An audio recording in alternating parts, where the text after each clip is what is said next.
Bonjour tout le monde, vous m'entendez bien? Je m'appelle Diraj, je suis un entrepreneur.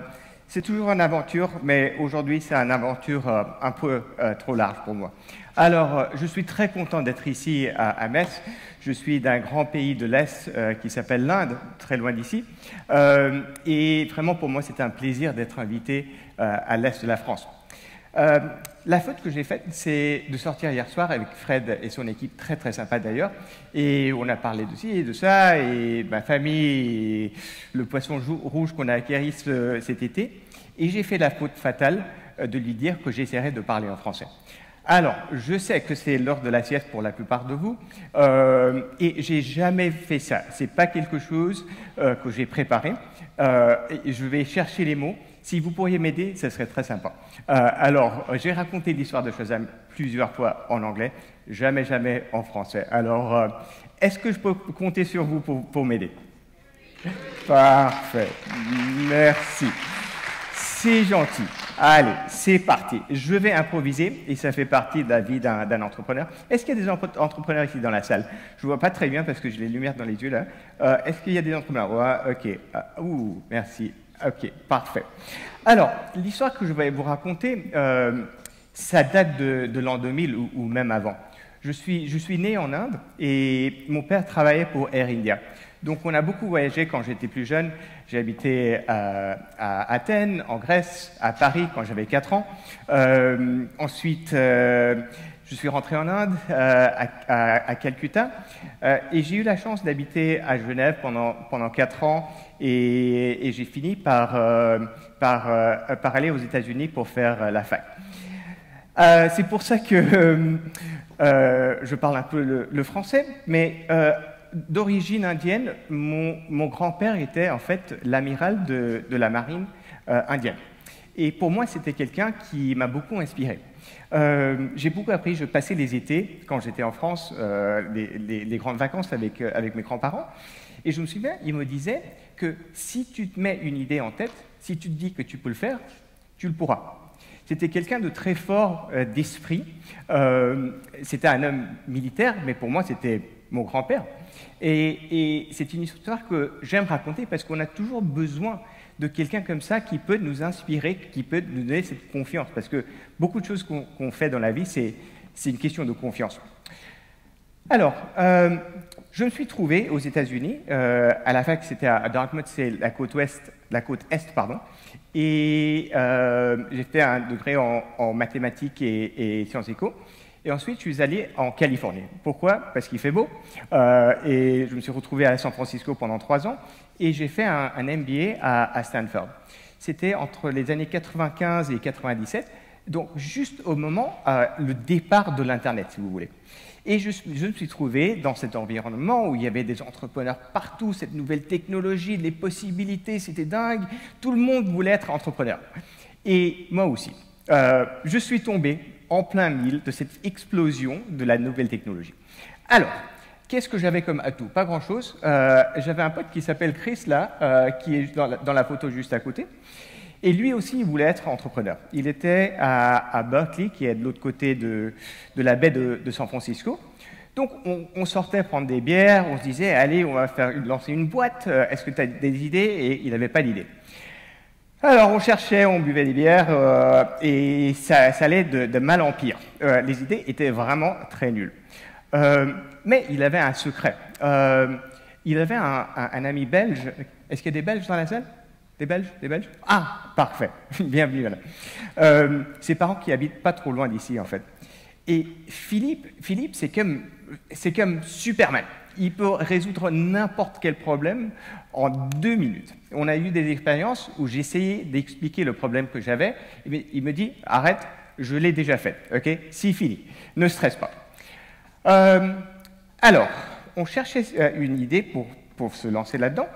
Et c'est Chris qui est tombé sur l'idée d'origine. Parce que quand on sortait, par exemple, prendre un café ou plus souvent au pub, on entendait la musique et il ne savait pas qui c'était.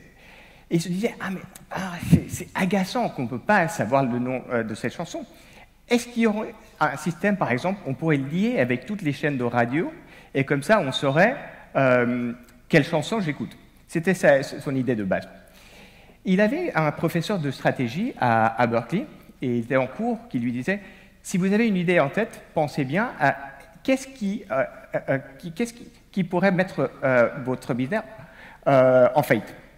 Et quand il a pensé à ça, il s'est dit, ah ben, si on avait un système pour lier la musique avec son portable, pour pouvoir reconnaître la musique n'importe où, pas seulement à la radio, ça pourrait être en boîte, ça pourrait être dans un café, dans la voiture, n'importe où, ça serait vraiment un grand succès.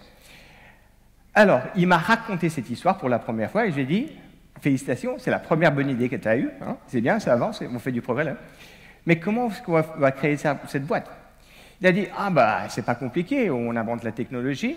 Il dit, attends, tu vas faire comment alors inventer la technologie parce que ça n'existe pas? Il dit, on va trouver un scientifique, c'est pas compliqué. Il dit, ok, et comment est-ce qu'on va faire pour trouver toute la musique que tu vas identifier? Il dit, oh, c'est pas compliqué non plus parce que tu sais, avec les boîtes de musique, ils ont tous les CD, toute la musique que tu veux. Il dit, en format digital?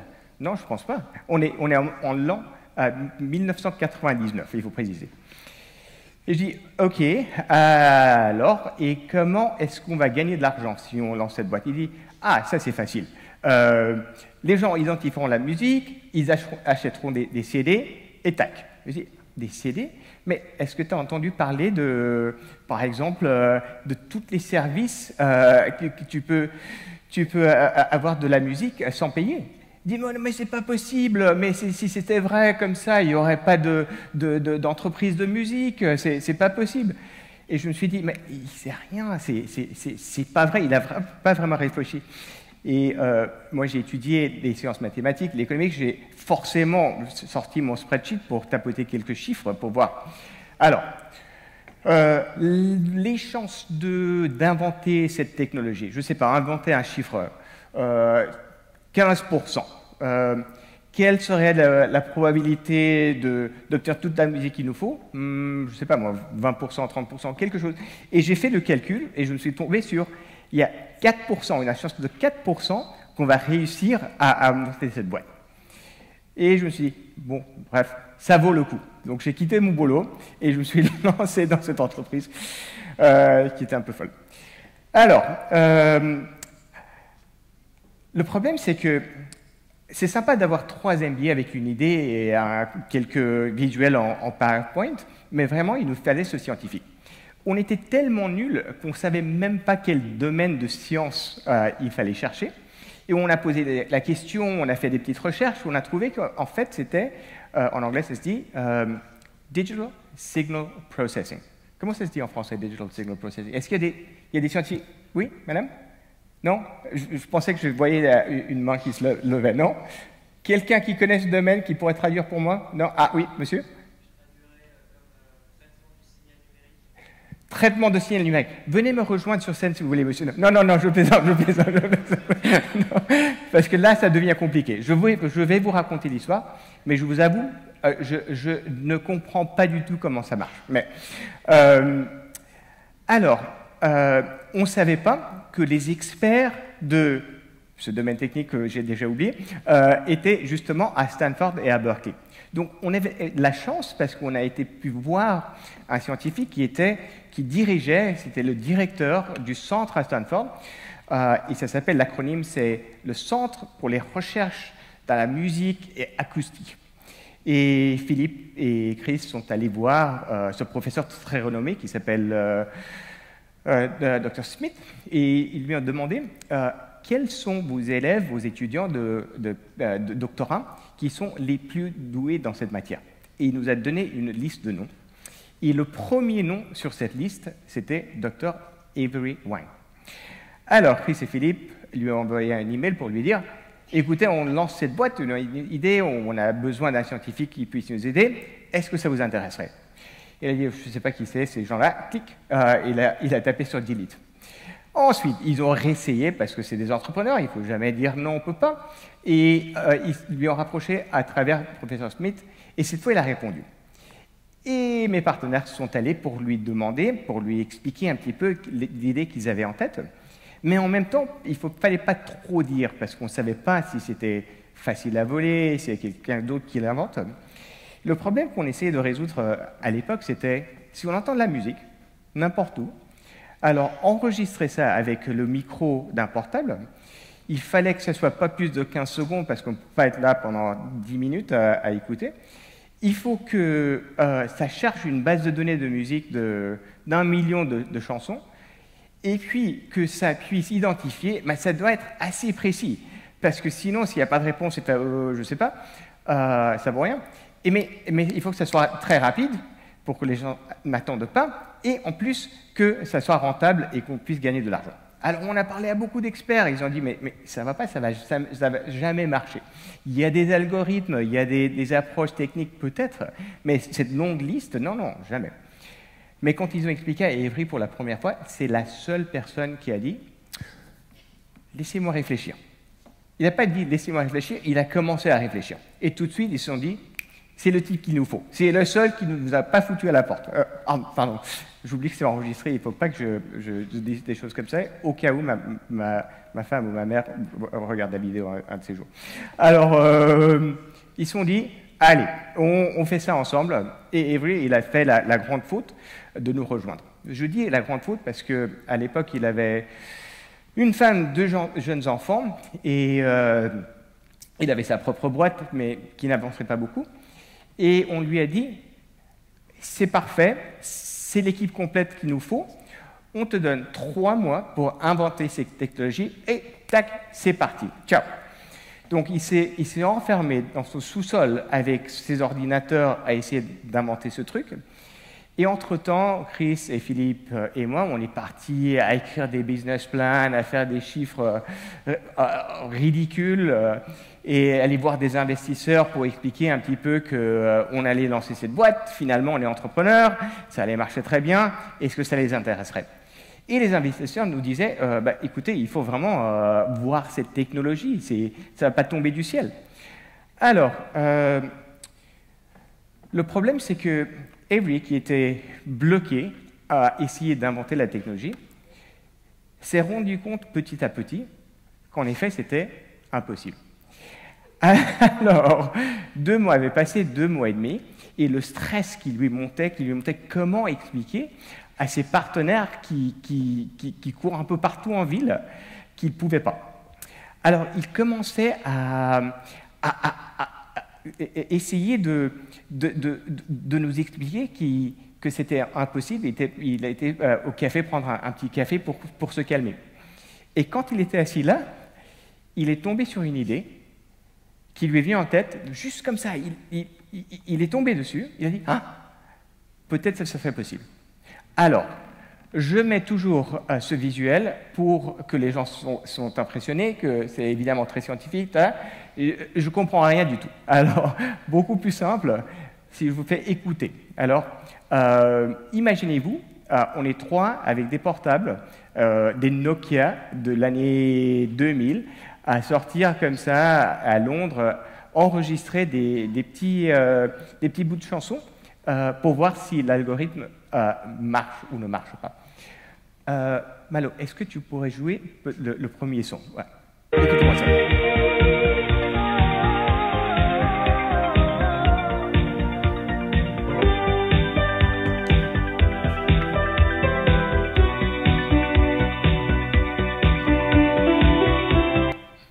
Vous reconnaissez? C'est quoi? Parfait, voilà, tout à fait. C'est Neverending Story, l'image. Alors, vous avez reconnu? Il y en a d'autres qui ont reconnu la chanson, là? Ouais? Je vois des mains. OK. Par contre, c'est ce qu'entendait Avery quand il était dans son laboratoire. Malo, la deuxième, s'il te plaît.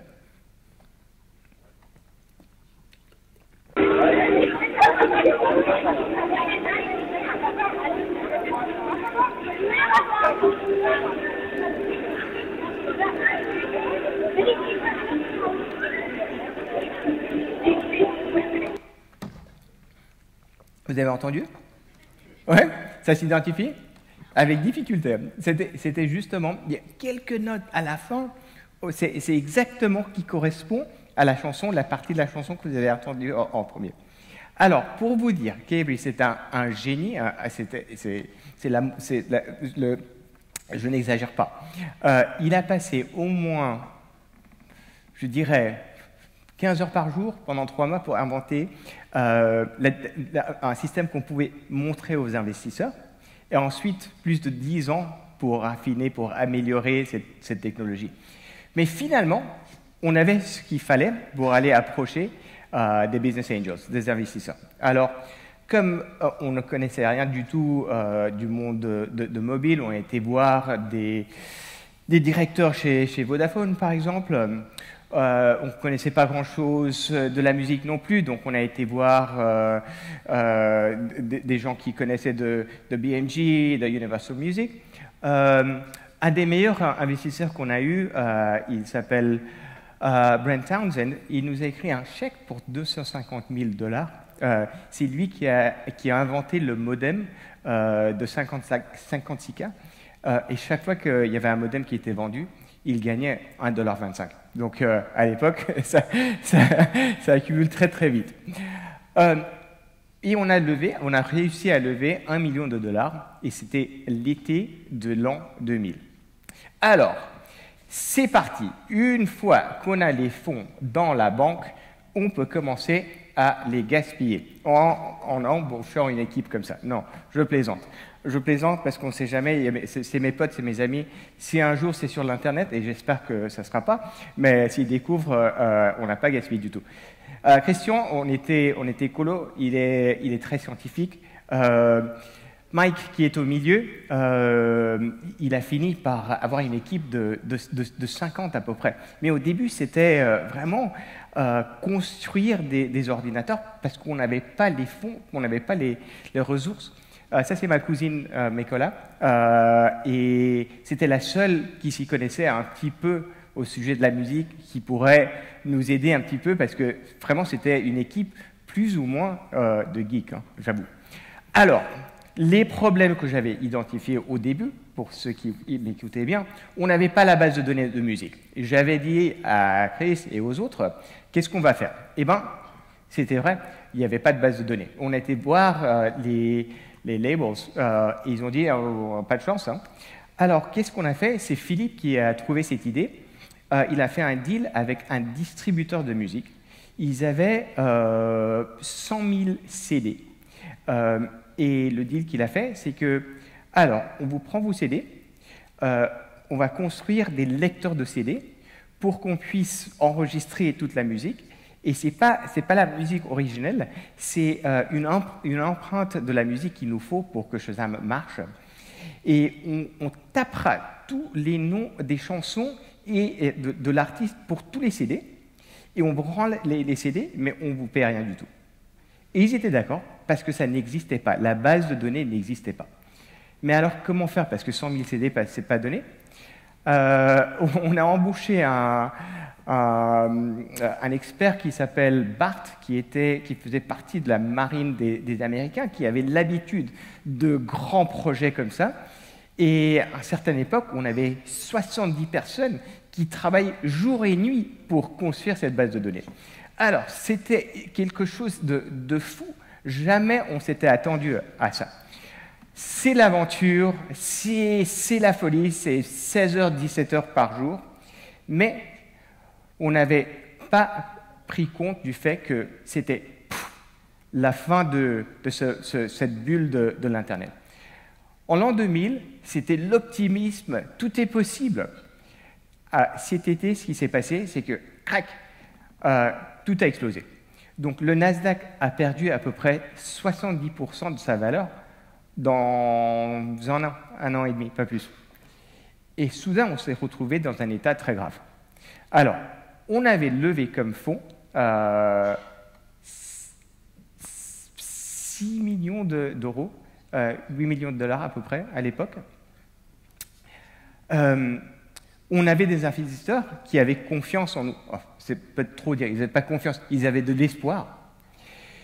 Mais on s'est trouvé dans un état où on ne gagnait rien. Parce qu'il n'y avait pas de business model. En fait, une fois qu'on a lancé, on a très vite gagné des utilisateurs. Mais là, le seul moyen qu'on a trouvé pour les revenus, c'était que les consommateurs payaient, à l'époque, c'était 59 pence, mais c'est les opérateurs mobiles qui gardaient la plupart. Donc nous, on avait très peu d'argent en fin de compte. Et si on finit comme ça, c'est brûler de l'argent, on ne peut pas survivre. Et on était là, on se posait des questions, mais comment faire, comment trouver un moyen pour survivre? Et c'est vrai que en tant que responsable, en tant qu'administrateur, c'est pas légal de mener une boîte sans fonds. Et il y a une seule conclusion, c'est la faillite. Et c'est les moments comme ça que c'est très difficile parce qu'il y a des gens, des amis qu'on avait embauchés, c'était une histoire un petit peu de famille. J'ai déjà raconté, c'était ma cousine, c'était des amis avec qui on avait travaillé avant, pour leur dire, je suis vraiment désolé, on ne peut pas te payer le mois prochain, c'est mieux si tu cherches autre chose. Et c'est même arrivé au point où on a dû vendre la technologie qui était la chose la plus précieuse de la boîte, parce que, en fait, l'idée qu'on avait en tête, c'est que pour n'importe qui, pour pouvoir identifier cette musique, c'était aussi pratique pour l'industrie de musique, pour savoir quel artiste était passé à la radio, par exemple. C'est comme ça qu'ils se font payer. Donc, du point de vue B2B, il y avait tout un service possible, et on a vendu la technologie de base de Shazam à une grande entreprise américaine qui nous a permis de survivre encore quelques années. Ça, c'était on a lancé à l'an 2002 et on a survécu jusqu'à 2005. De 2005, on a eu encore quelques ressources. 2006, pas grand-chose. 2007, est-ce que quelqu'un se souvient de ce qui s'est passé en 2007? Oui? Merci, ouais. Heureusement, le moment qu'on attendait. On avait lu les rapports, on avait vu toutes les idées que l'industrie avait en tête, le portable connecté avec l'Internet, mais on n'avait jamais imaginé l'iPhone et la puissance de ce téléphone qui a changé le monde. Et encore plus important, c'est l'année suivante, en 2008, quand l'App Store a lancé. Et je suis sûr qu'il y a des gens ici qui ne peuvent même pas imaginer le monde avant les applis, l'iPhone ou l'App Store. Mais nous, on était là, ça faisait 6 ans qu'on avait ce service que personne ne connaissait. À l'époque, pour accéder à Shazam, il fallait taper 4 numéros. C'était 2, 5, 8, 0. C'est les 4 chiffres au milieu de son portable. Et les gens oubliaient. Ils disaient « Ah ouais, c'est super pratique ton truc, comment on fait pour appeler ?» Mais c'est très simple, on ne peut pas simplifier plus. Mais ça arrivait. Une fois que l'iPhone a lancé, on était un des premiers à créer un appli. En fait, on avait une bonne relation avec Apple même avant. Et au départ, ce n'était pas forcé, ce n'était pas donné que les applis auraient accès au microphone du portable. Et très gentiment, ils se sont mis d'accord de nous donner accès. Mais encore plus important que ça, ils voulaient démontrer, ils voulaient montrer au monde, aux consommateurs et consommatrices, c'est quoi un appli, ça marche comment. Et on a beaucoup profité de ça. Est-ce que tu pourrais nous montrer la vidéo, s'il te plaît? You know when you don't know what song is playing and it's driving you crazy? With the Shazam app from the App Store, you just hold up your iPhone to the song, and in seconds, you'll know who sings it and where to get it. That's the iPhone, solving life's dilemmas, one app at a time.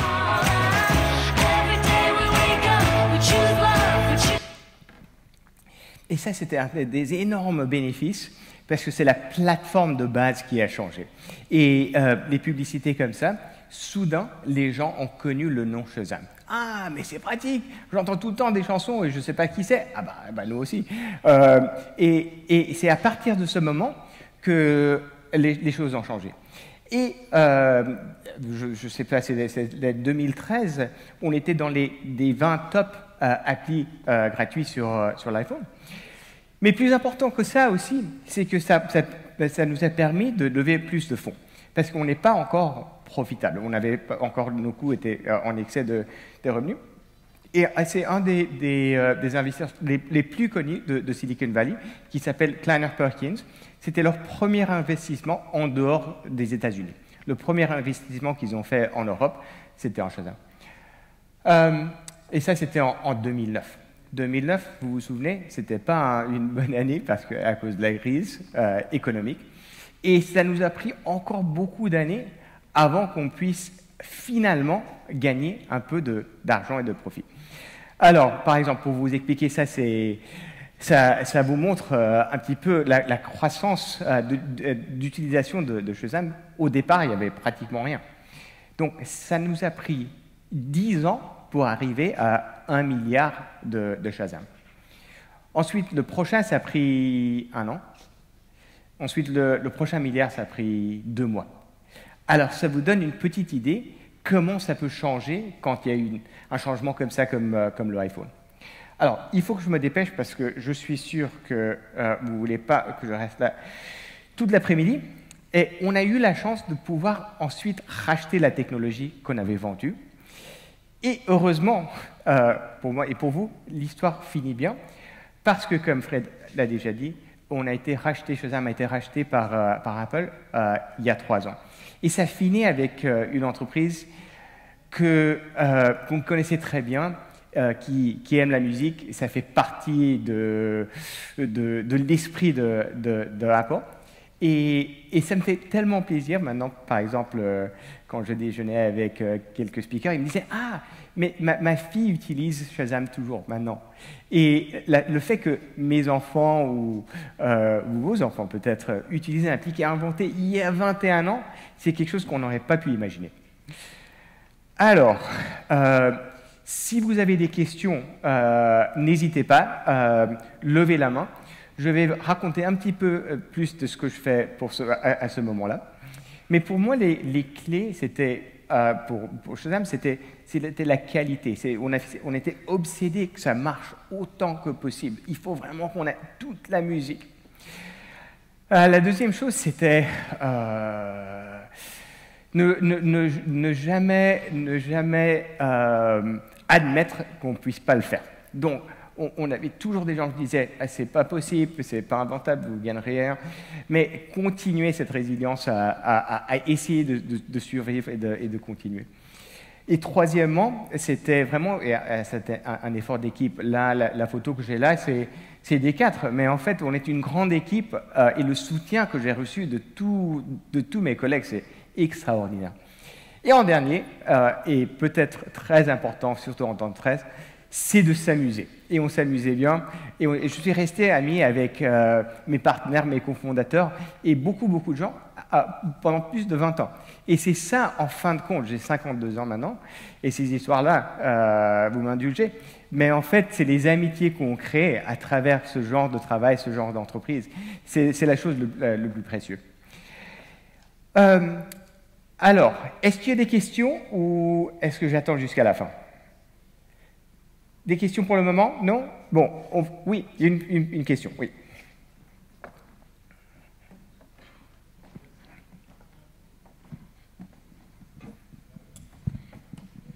Alors, en fait, j'en ai même 2. Okay. Premièrement, est-ce que c'était votre premier business? Est-ce que Shazam, c'était vraiment le first try d'entreprise? Oui, premier et dernier. Ok, donc vraiment one shot, boum, ça a pris, ça a marché. Oui, à pas répéter à la maison tout seul, ouais. Parce que... Ok. Et est-ce qu'il y a eu, alors j'imagine bien quand même, mais peut-être qu'il y a autre chose aussi, mais est-ce qu'il y a eu un moment dans le développement de Shazam où vous avez senti le truc, vous avez senti que ça partait, et vous saviez, vous, vos cofondateurs, votre équipe, que ça y est, vous aviez le filon, vous aviez la bonne réflexion, les bons objectifs, la bonne vision? Je dois admettre, on avait toujours ce sentiment que ça allait arriver demain. Mais jamais le moment, ça y est, c'est parti. Donc c'est toujours la recherche. Il y avait toujours encore quelque chose à faire. Ça marche très bien, mais ce n'est pas vraiment démarré. Donc il y avait toujours l'espoir, mais jamais un déclic comme ça. Et puis il y a eu Apple. Oui. Et comment vous en êtes arrivé à être aussi proche d'Apple et à vous retrouver autant en avant? Je crois que parce que c'était vraiment un service unique, parce qu'on a créé la catégorie de pouvoir identifier la musique avec le portable.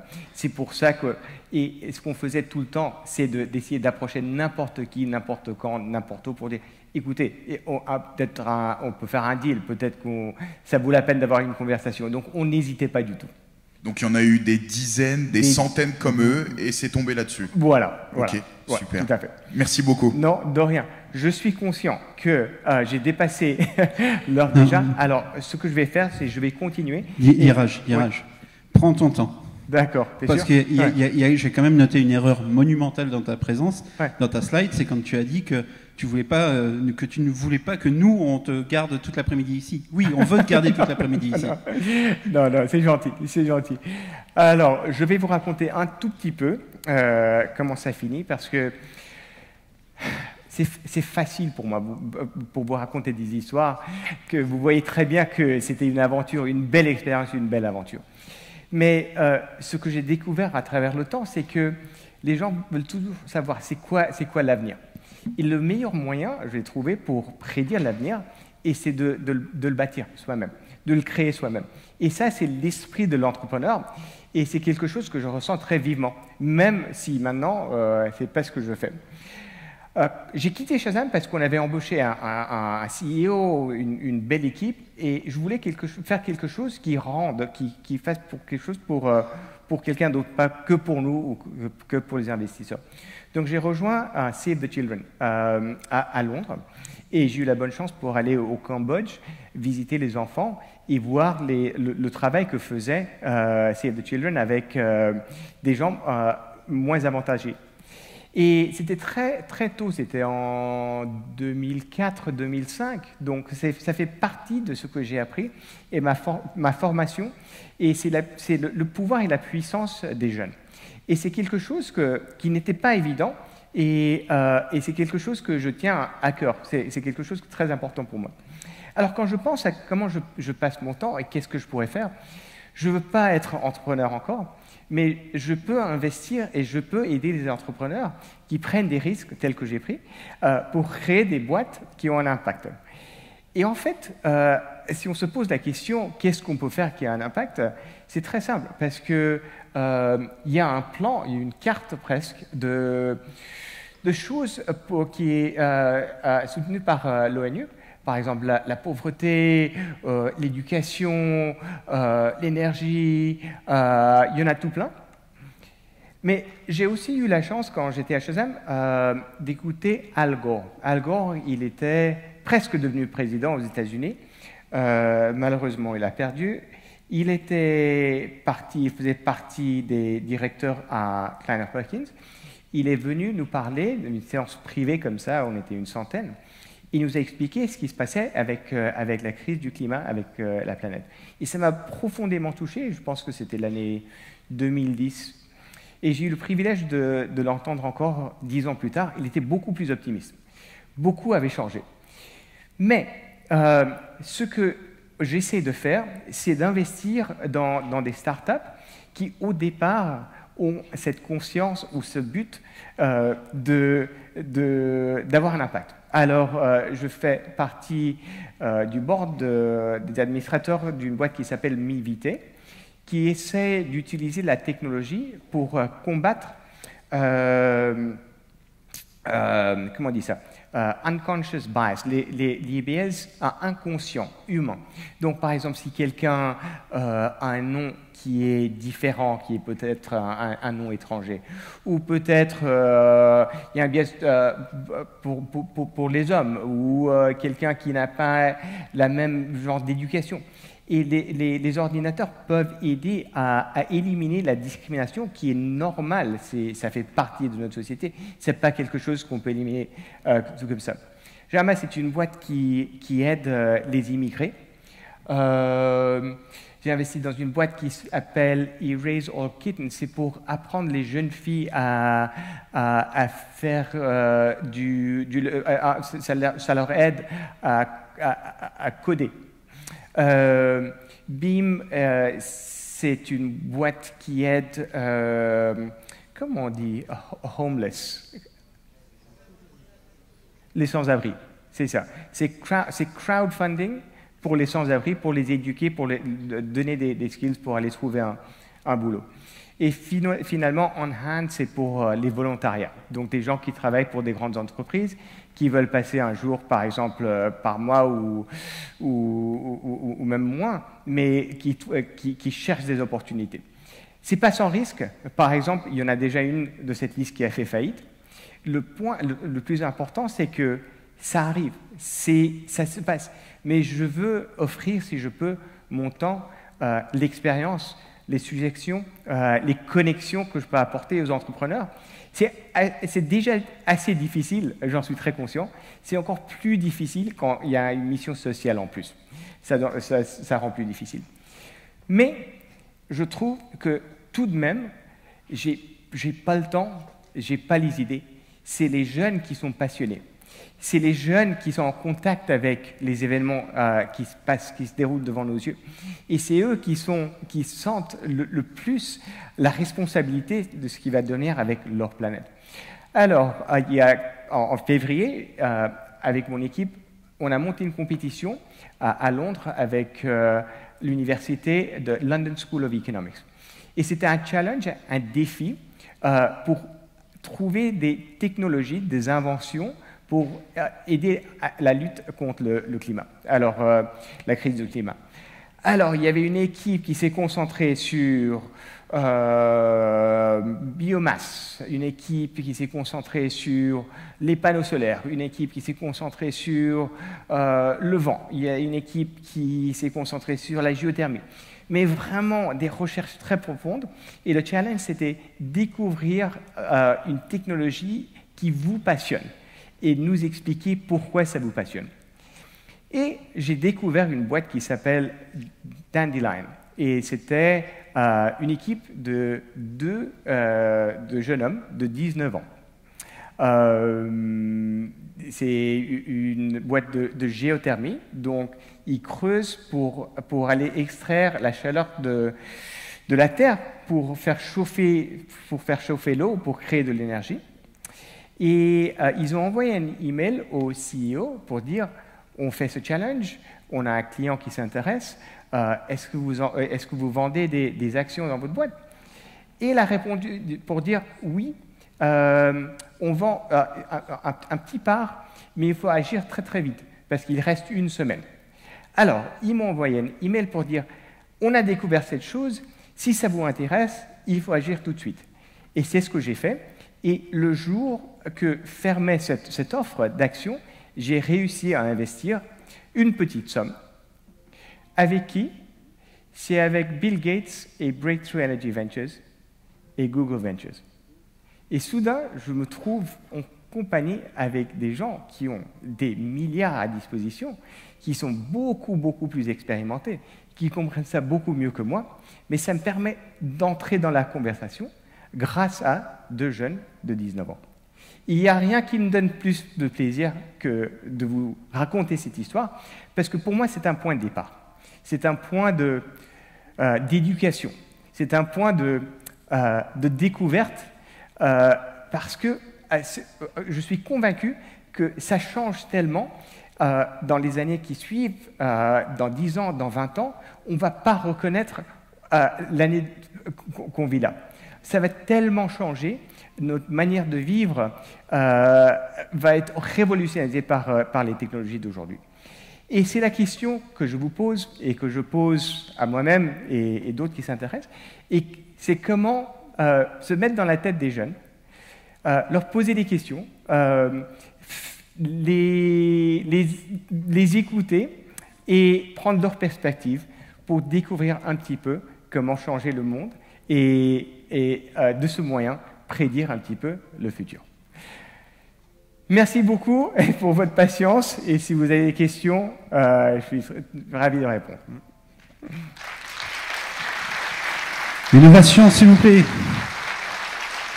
Quelle fierté. Merci. Quelle fierté de t'avoir sur scène avec nous. Merci beaucoup. Oui. Est-ce que vous avez des questions? Est-ce qu'on peut faire Si tu veux bien, est-ce qu'on peut se faire 5 minutes de questions-réponses? S'il y en a. Allez, sur la partie Tech for Good pour vous challenger un peu. Est-ce qu'il y a des entrepreneurs du Tech for Good dans la salle? Oh, pas de bol, c'était le risque. Hein. C'est bon. Est-ce qu'il y a des porteurs de projets de Tech for Good? Bon, alors moi, j'en ai une première. Ouais. J'en ai une première. Aujourd'hui, quand on a un projet Tech for Good, parce qu'on se dit, voilà, mon idée, je suis persuadé qu'elle peut aider des gens. Comment on fait? Comment on s'y prend quand on n'est pas forcément entrepreneur? Parce que à ce moment-là, on ne l'est peut-être pas encore. Ouais. Comment on s'y prend pour aller chercher de l'appui auprès de gens qui savent et qui peuvent? J'étais très encouragé quand j'ai vu, par exemple, c'est affiché Tech for Good sur Gen, parce que c'est un mot enfin une expression qui n'existait pas il y a 5 ans. C'est assez nouveau. Et maintenant, je crois qu'il y a beaucoup plus de réseaux d'experts, d'investisseurs. Par exemple, moi, je cherche en particulier et surtout des opportunités en Tech for Good. Donc, c'est vraiment se connecter, par exemple, grâce aux événements comme Gen, justement, aux autres qui ont la même mentalité de faire les deux, d'être entrepreneur et Tech for Good aussi.